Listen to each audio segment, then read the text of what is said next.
Bwana Yesu asifiwe. Welcome today for this service. God bless you. This is AIC Ololua Fellowship. Pastor Peter Wambiri. Pleasure having you today. Shall we pray as we listen to his word? Lord, we thank you. You've been so faithful to us. Your grace has been sufficient. As we listen to your word, speak to us, for we are listening. For this we pray in Jesus' name. Amen. Amen. Mpendwa, karibu sana. I'll be taking you through the Beatitudes for a few weeks to come. And just today, I just want to make an introduction from the book of Matthew, chapter 4, and verses 18 up to verses 22. Na nianze kwa kukushukuru kwa sababu ya kukutufuata kwa siku zote, na Bwana akupe neema ya kutosha. So napenda nisome katika Matthew chapter 4 verses 18 to 22. This is what the word of the Lord says. As Jesus was walking beside the sea of Galilee, he saw two brothers, Simon called Peter and his brother Andrew. They were casting net into the lake, for they were fishermen. "Come, follow me," Jesus said, "and I will make you fishers of men." At once they left their nets and followed him. Going on from there, he saw two brothers, James, son of Zebedee, and his brother John. They were in a boat with their father Zebedee, preparing nets. Jesus called them, and immediately they left their net, their boat, and their father, and followed him. Let me start by saying this, that in the book of Matthew, that is where we find a vivid fulfillment of the Old Testament, and especially the first 5 books that Moses wrote. You realize that God was beginning to make a kingdom. He began with Adam, but in that Genesis chapter 3, mwanadamu akaanguka katika dhambi. He also began in Abraham, and he began in Joseph. And you see, even in Exodus chapter 2, Exodus, he started another generation. You see, wakati amewakomboa, and especially in the book of Exodus chapter 4 and verses 22, God says that, "Release Israel, they are my firstborn child." And you see, in Numbers, wanaenda pia wanafanya dhambi na Mungu akamaliza kizazi katika jangwa. And you see in chapter 14, there is another generation that is coming up, being led by Caleb and Joshua.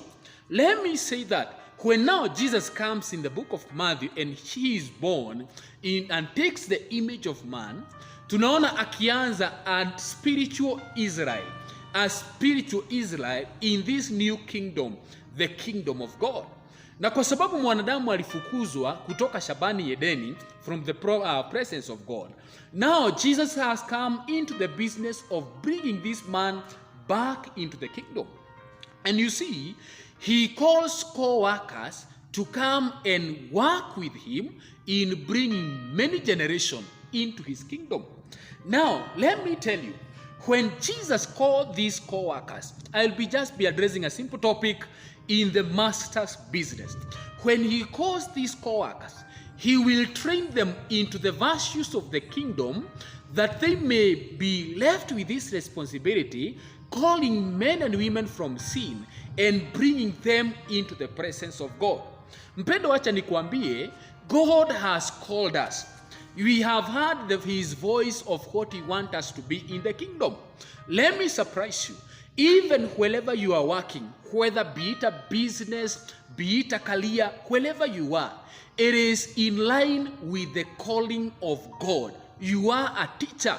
You make an impact to this young generation, that they may become responsible people in the kingdom. I just want to mention 2 things about being in the master's business from the passage that we have read. Number 1, when you read verse 19 and part A, it says, when Jesus saw them, he told them, "Come and follow me."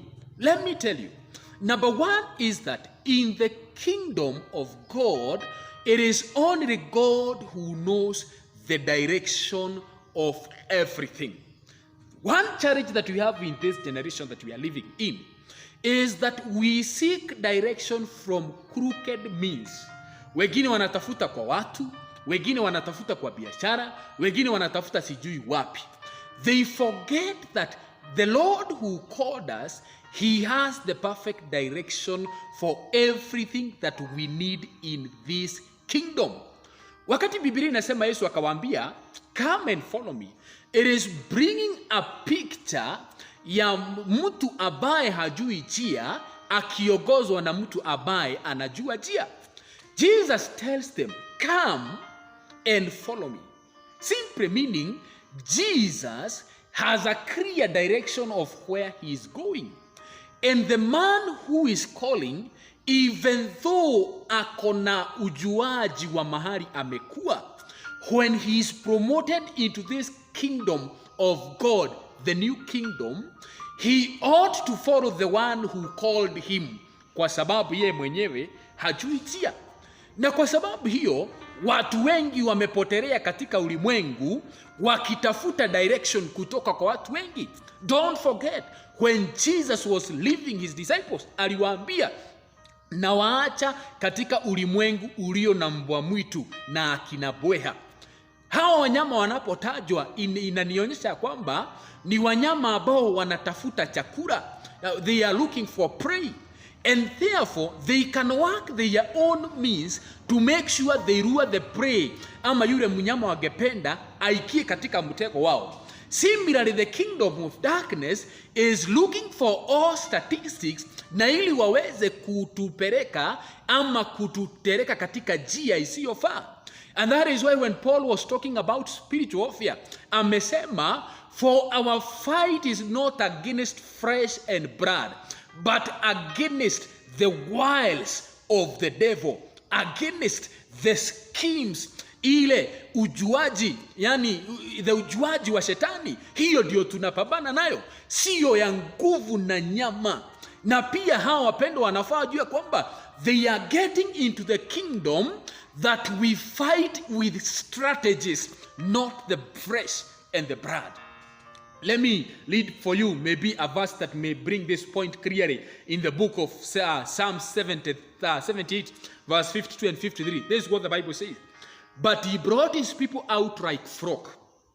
He led them like sheep through the desert. He guided them safely, so they were unafraid. But the sea engulfed their enemies. Wakati Mungu ameokoa wana wa Israeli na kuwapeleka katika nchi ya ahadi, aliwaongoza yeye mwenyewe. Na ndio maana anayekuongoza anajua mbinu zote za kuweka yule anayeongoza katika hali ya usalama. You've been called into this new kingdom of God. He knows the direction. Wengine wameharibikia in the line of duty because they took direction from the long sources. I want to encourage you, brother, today, when you have heard the call of God, follow the one who is calling you, not the people of this world. Number 2, he's out to make you fit for the assignment that he has called you. I was trying to look at the definition of the word make from the Merriam-Webster dictionary, and this is what Merriam-Webster dictionary says. Make means bringing into being through forming, shaping, or altering the material. Yani, you have the material, you shape it in a new way, you alter the material through it the way you want. Like when you read the book of Jeremiah chapter 18, pale Jeremiah alitumwa kwa mfinyanzi, mfinyanzi anatengeneza nyugu, anaiweka, anaiangalia. If it doesn't satisfy what he feels in his heart, he mars it again, makes it afresh. And that is the similar what happening in the kingdom. Although you are experienced where you are, in the kingdom, it is only Jesus who has the light experience. He must shape you to fit into his divine assignment that he has called you. Let me tell you, maybe I give you an illustration. Simon Peter, he's among those who have been called. And Simon means somebody who is wavering without a particular stand. And this can be illustrated tunapoangalia Simon aliulizwa na Yesu. Aliambia Yesu ya kwamba nitatembea na wewe hata kama nikufa tutakufa pamoja. Lakini wakati Yesu ameshikwa, Simon ameenda amefika mahali kuna moto na ameanza kuota moto. Na watu wakaanza kumwambia, you look like that man. Simon aliwaambia, I don't know what you are talking about. Na wakati jogoo aliwika mara 3, hapo ndipo Simon akajua, I have sinned, and he repented. He has been somebody without a specific stand. But remember, Jesus told him that you are the rock. You are Peter the rock. Simply, Jesus has been in the business of transforming Simon to be Peter the rock. And remember, when he became the rock, the work that he did, he wrote the book, he started churches, he preached with vigor, with courage, and many things that he did. My brothers, he's in the business of making you. You see, these fishermen, Peter and Andrew, they have been so instrumental in preaching the word. John and James, when they were called, they were mending nets, walikuwa wanatengeneza ama kurekebisha nyavu. Lakini wakati wameitwa wakakuja katika ufalme, and they have been transformed, their key ministry was encouraging brethren who are struggling, who are passing challenges. Let me tell you, God is making you and transforming you for the new kingdom that we are in, the kingdom of God. One of the challenge with this generation is that tumeitwa, but we are carrying our own materials to be made the way we want. Tutegerezwe vile ambavyo tunataka. Na Yesu akiongea katika Matthew chapter 9 verses 16 kwenda mpaka 17, ametoa mfano wakati aliulizwa swali kuhusu kufunga na kuomba. And this is how he answered. You cannot mix traditions with the kingdom. And he gave an illustration. Hauwezi ukachukua kiraka mpya uende ukachone nguo ambayo imezeeka, maana kiraka mpya itazidi kurarua nguo iliyo mzee. Hauwezi ukachukua divai mpya na kuiweka katika wine skin mzee, maana itararuka. In fact, he was telling them, when you become one of the kingdom participants, you are made anew, afresh. Paul says in 2 Corinthians 5 and verse 17, for anyone who is in Christ, he is a new being. The old has gone and the new has come. Wapendwa, let me tell you, you don't need to carry your own material into the master's business. He calls the unqualified and he qualifies them.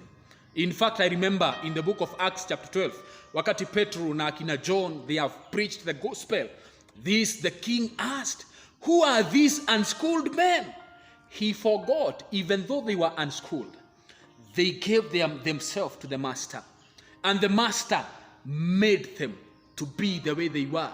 That is why they could speak with wisdom that has never been heard in this world. Paul was a killer in Acts chapter 9. But when he heard the voice of God, he was made an apostle, and he wrote over 13 epistles that we even read today. Akina 1 Corinthians, that has wisdom that Peter confirms in the book of 2 Peter chapter 3 and verse 16, that Paul wrote with great wisdom and had things that are hard even to understand, even to this day. Let me tell you, God is making you. How ready are you to be made into the way he likes us to be? Never forget this. In the master's business, he has the direction for you, and he's making you to be fit into his kingdom. May the Lord make you this man in the name of Jesus. May he show you direction of where you are going. May he give you the clear direction of what he wants you to be. May he make you the way he wants, that you may fit in the kingdom. God bless you. Let's meet next Sunday as we continue exploring the beatitude in the master's business. Shall we pray together? Lord, we thank you. Walk with us, for we are waiting to see and hear clear direction from you, and make us according to your will. We love you and we honor you. Bless us and keep us safe. For this we pray in Jesus' name. Amen. Amen. Goodbye.